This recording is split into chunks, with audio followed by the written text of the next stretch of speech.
राधे, जय श्री कृष्ण। आशा करती हूँ आप सब स्वस्थ होंगे, अच्छे से होंगे। तो अब हम सुनेंगे वैशाख मास का अगला अध्याय। शुद्धदेव जी आगे उस कथा को कहते हुए बताने लगे कि 500 युगों तक तांबे के पात्र में वह स्त्री जलती रही और बारंबार 100 बार कुत्ते की योनि में उत्पन्न हुई। छोटे छोटे तिनकों में अनेक टुकड़े करके इसी को खाती और बिना आहार के अपने कर्म पर रोती हुई कान कटी, नाक कटी और सिर में निरंतर कीड़े पड़े, पोंछ कटी, पांव टूटे हुए और घर घर पीटी जाती थी। बाद में शिबिर देश में पदबंधु नामक ब्राह्मण की दासी के घर अति दुख से व्याकुल कुतिया हुई। नाक कटी, पोंछ कटी, जांघ कटी और सिर में कीड़े पड़े तथा योनि में भी नित्य कीड़े रहते थे। हे राजन, इस प्रकार से उस जन्म में उसके 30 वर्ष बीते।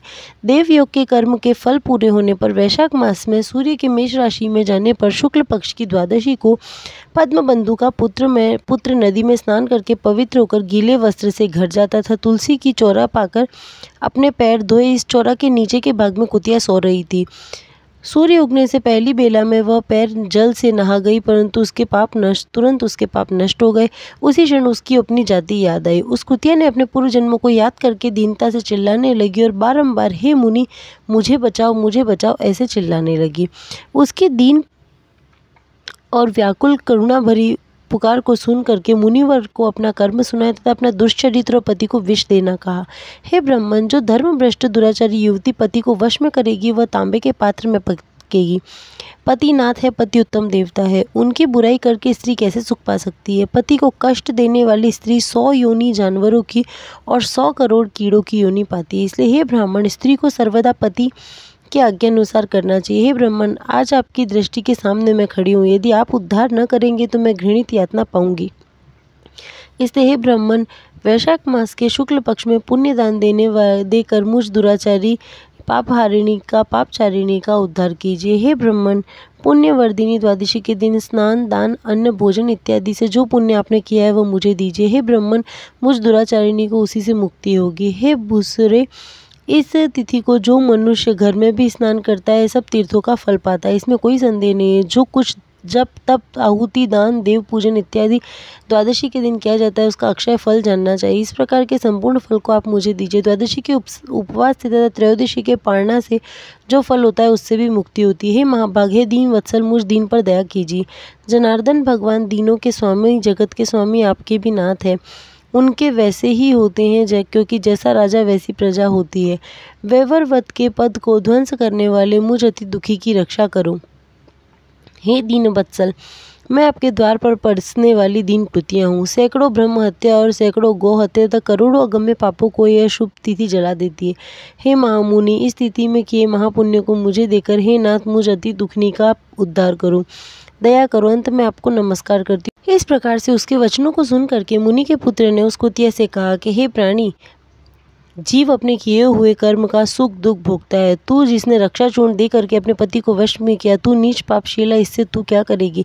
साधु जन के प्रति जो पाप करते हैं वह उन्हीं के लिए दुख देने वाला होता है और साधु के प्रति जो पुण्य करते हैं वह उनको दुखों को हरता है।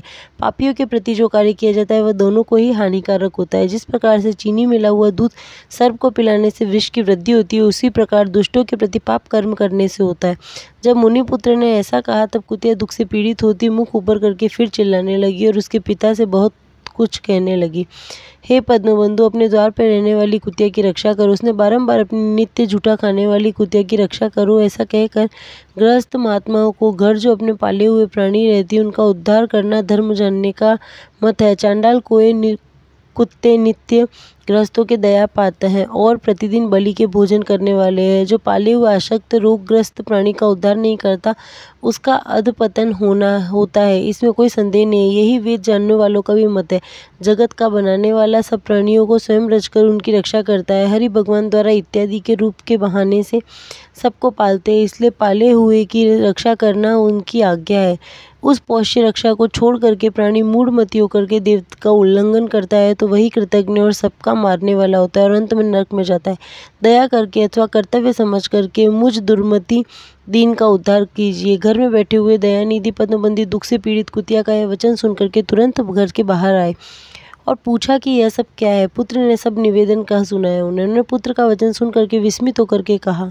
पद्मबंधु ने कहा कि हे मेरे पुत्र, तुमने ऐसा वाक्य क्यों कहा? साधुओं का ऐसा वाक्य पवित्र नहीं होता। अपने को सुख देने वाले पापी निंदनीय होते हैं। हे पुत्र, देखो सभी लोग दूसरों के उपकार के लिए ही बने हैं। चंद्रमा, सूर्य, वायु, पृथ्वी, अग्नि, जल, चंदन, वृक्ष और सज्जन लोग दूसरे के उपकार में लगे रहते हैं। हे पुत्र, दैत्यों को अधिक बलवान जान करके देवताओं के उपकार के लिए दधीचि ऋषि ने कृपा करके अपनी हड्डी का दान किया। हे महाभाग, पूर्व काल में राजा शिवी ने कबूतर के बदले अपना मांस भूखे बाज को पक्षी को दिया। प्राचीन समय में पृथ्वी मंडल में जीमूत्र वाहन नाम का राजा था। उसने महात्मा गरुड़ के लिए अपने प्राण दे दिए। अतएव दयालु बुद्धिमान ब्राह्मण को ऐसा करना चाहिए। शुद्ध स्थान पर मेघ बरसता है, क्या अशुद्ध पर नहीं बरसता? क्या चंद्रमा का चांडालों के घर में सर्वदा प्रकाश नहीं होता? इसलिए बारंबार याचना करती हुई इस कुतिया को मैं दलदल में फंसी गाय की तरह अपने पुण्यों से इसका उद्धार करूंगा। इस प्रकार से पुत्र का निरादर करके उस महापति ने प्रतिज्ञा की और उन्होंने उसको अपनी द्वादशी तिथि से उत्पन्न महापुण्य दिया और कहा, हे कुतिया, पापों से निवृत्त होकर तू हरि भगवान के धाम को जा। और हे राजन, उस वाक्य से जीर्ण देह को त्याग करके शुभ दिव्य रूप धारण करके दिव्य आभूषणों से एकाएक विभूषित होकर के 100 सूर्य की प्रभा पाकर के सावित्री के समान रूप धारण कर उस ब्राह्मण की आज्ञा पाकर के दशों दिशा को देदीप्यमान करती हुई चली गई। स्वर्ग में बड़े बड़े भोगों को भोग कर पृथ्वी पर नर और नारायण की कृपा से उर्वशी नाम से उत्पन्न हुई। वह सुंदर स्त्री वैशाख शुक्ल द्वादशी के प्रभाव से देवताओं को प्रिय हुई और अप्सरा बन गई। इस कुतिया ने उस रूप को प्राप्त किया जिसको योगी लोग प्राप्त करते हैं, जो रूप अग्नि के समान, प्रकाश के समान परम श्रेष्ठ है, जिसको पाकर संत लोग भी मुक्त हो जाते हैं। बाद में मधुसूदन भगवान की प्राण प्यारी पुण्य को बढ़ाने वाली स्थिति को पद्मबंधु ने संसार में प्रसिद्ध किया। करोड़ चंद्र ग्रहण से भी अधिक पुण्य, संपूर्ण पुण्यों को देने वाली सब यज्ञों से अधिक पूजनीय इस तिथि को ब्राह्मण ने तीनों लोकों में प्रसिद्ध किया। वैशाख मास का यह अध्याय यहीं पर समाप्त। वीडियो अच्छी लगी हो तो चैनल को लाइक, शेयर एंड सब्सक्राइब करना ना भूलें और कमेंट करके बताएं आपको और कौन से वीडियो देखने हैं। मेरे साथ कहिए राधे राधे।